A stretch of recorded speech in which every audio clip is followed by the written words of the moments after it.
Check na natin kung masarap. Ang sarap. So yan guys, magluto tayo na to.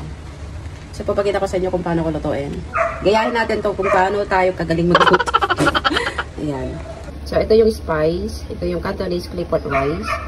So ganito gagayahin natin. Okay, start na tayo. Yan, first painit natin yung kawali and then maglagay tayo ng cooking oil. Yan. Next, lagay natin yung onion at saka yung garlic. Yan. Yan. I-fry muna natin hanggang medyo mag-golden brown. So, pinagsabay ko na yung garlic at saka yung onion para manisanan na.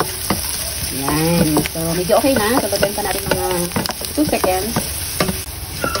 Yan. Pwede na natin lagay yung mushroom at saka yung chicken. Ito, minarinated ko siya ng cornstarch para mabilis siyang maluto. Yan. Mas okay kasi siya pag lagyan ng cornstarch para malambot. Then, meron tayong 4 na dry mushroom. Ayan, mix na natin.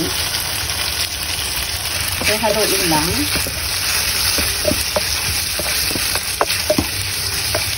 Magandaan kasi kung yung chicken na to. Malambot na yan. Kasi kahit saglit lang natin siya i-fry. Luto na kasi marinitan natin siya ng cornstarch. So, pabayaan lang muna natin. Ayan. So, haluin muna natin. Ayan.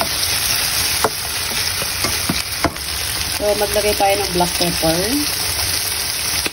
Ayan, para option ko lang yan para matanggal yung lansa ng chicken. So, maglagay tayo ng 1 tablespoon ng dark sauce. Ayan. Dark sauce yan, Ayan, ito yung sauce na pinasasawa kanina, yung green in color. So, lagyan natin lahat. Ito siya, yung sauce kanina. So, mayroon pa konti. Sayang yung lasa. Masarap ka naman. Then, haluin natin. Ayan. So, ang sarap na tignan diba? Ayan. Diba? Sarap. Pero di pa kasi siya. So, i-off na natin.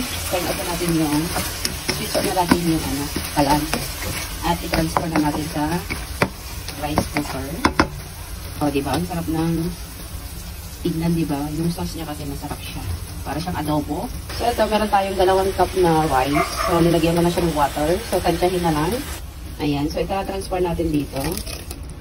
Ayan. So, meron siyang sauce pa. Lagyan natin ng konting water. Sayang kasi yung lasa. So, halo natin dito. Ayan. So, ayan guys. Haluin lang natin. So, ito, hindi na tayo mag-a-add ng salt kasi may lasa na yung sabaw ito. Tikman natin muna. Ang sarap. Haluin lang natin.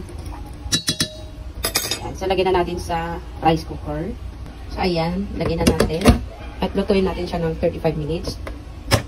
Ayan. So, mamili ka dyan kung anong gusto mo. Jasmine rice, white rice, o brown rice. Dito na lang tayo sa white. Kasi white naman yun So, pindutin natin yung start. So, check natin after 35 minutes. So, nalagyan siya ng sauce. Punasan natin. So, luto na yung rice natin. I-check na natin. Charan! So, halo muna natin. So, ayan na. Halo na siya. Ganyan na siya. Diba? Kuha-kuha natin yung pinakita kong picture. Ayan. So, titikman na natin kung masarap. Check na natin kung masarap. Masarap. So, guys, kung nagustuhan nyo ang aking video, please share, comment, and don't forget to follow. So, guys, thank you for watching. Bye!